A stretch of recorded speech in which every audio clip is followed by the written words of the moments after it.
Bonjour à tous, je m'appelle Christelle Lebailly et je suis ravie de vous retrouver sur ma chaîne. Aujourd'hui, je vous propose une vidéo qui, je pense, devrait vous plaire.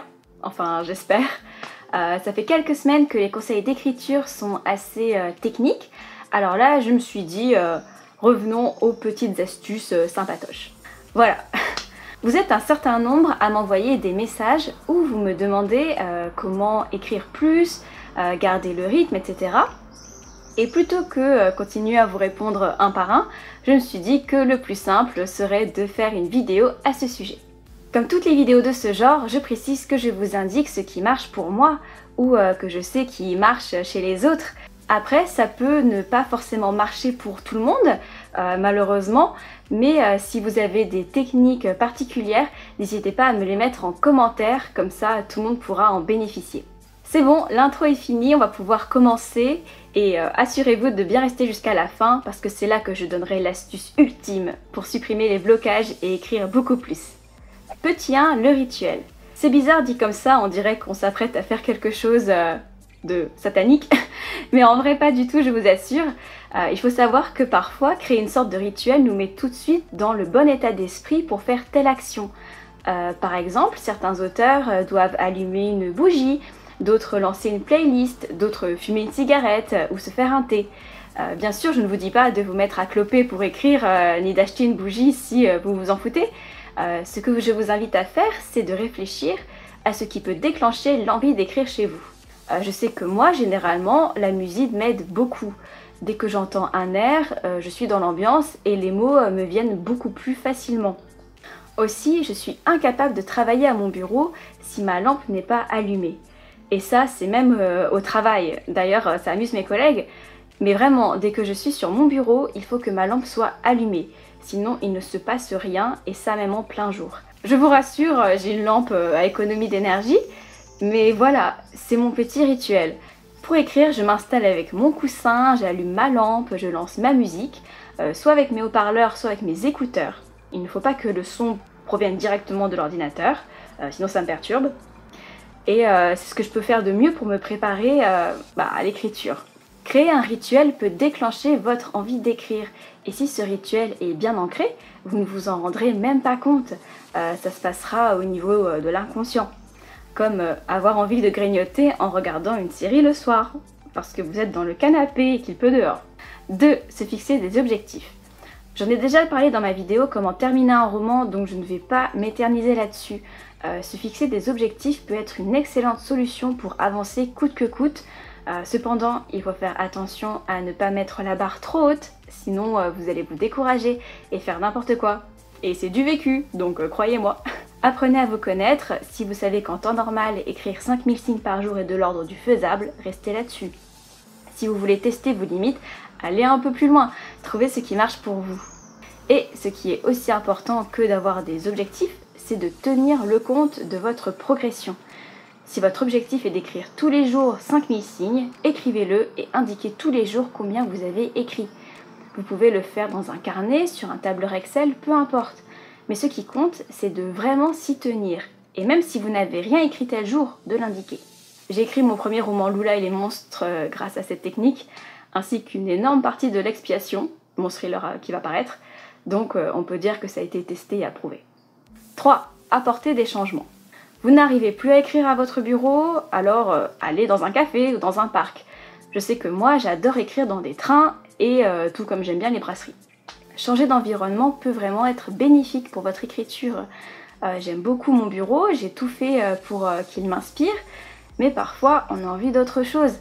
Un nouvel endroit peut vous inspirer et débloquer votre créativité. Le brouhaha d'une brasserie a tendance à briser tous les barrages dans ma tête. Le fait d'entendre des conversations sans comprendre vraiment les paroles, c'est un peu comme un bourdonnement, ça m'aide beaucoup. Quant au train, on a le brouhaha, mais avec le paysage en plus, et on est bien installé. Si je prenais le train tous les jours, j'aurais déjà écrit une dizaine de livres. Aussi, ce qui peut vous aider, c'est de changer la présentation de votre manuscrit. C'est bête, mais je le fais tout le temps. Je change la police, la taille des pages, je passe du A4 au A5, puis je remets tout en place.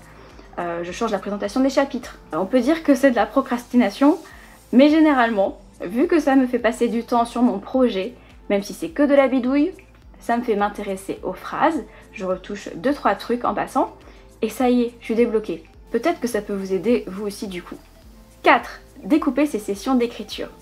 C'est une astuce que j'ai mise en place lors du NaNoWriMo d'avril et que j'ai gardée depuis. Lorsqu'on est dans le flux, cette espèce d'état où on est hyper inspiré et où les mots s'enchaînent, on n'a pas de souci particulier.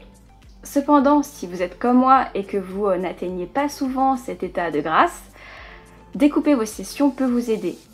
Je le répète, j'écris rarement en étant inspirée, ce qui me faisait douter de moi en tant qu'auteur, lorsque je voyais tous ceux qui alignaient des milliers de mots sans effort.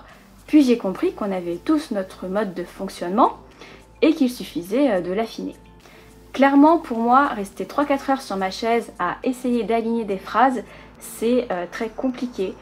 Lorsqu'on est inspiré, pas de souci, mais lorsqu'on ne l'est pas, c'est assez démotivant.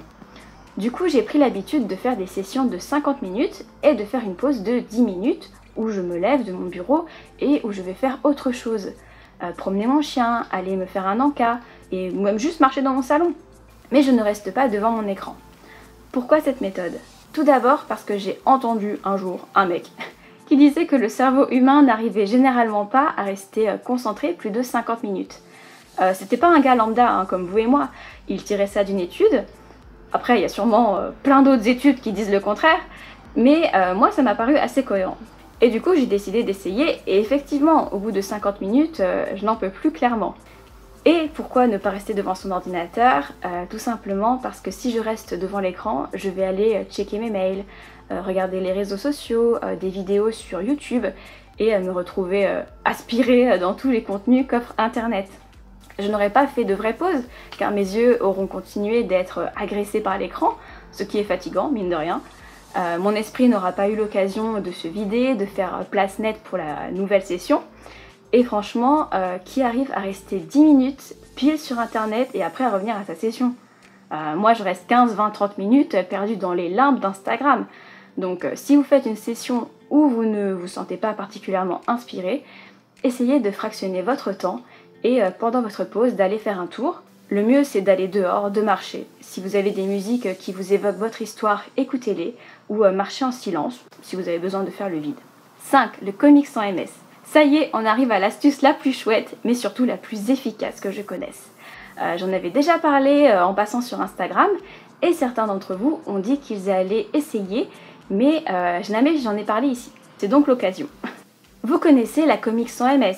C'est cette police qui connaît beaucoup de détracteurs, dont je fais partie, mais je vais pas trop insister là-dessus car je sais que vous êtes malgré tout très nombreux à l'aimer. Bref, c'est une police qui est présente sur tous les ordinateurs il me semble, en tout cas mon Word l'a d'office. Vous avez compris le jeu de mots? Non?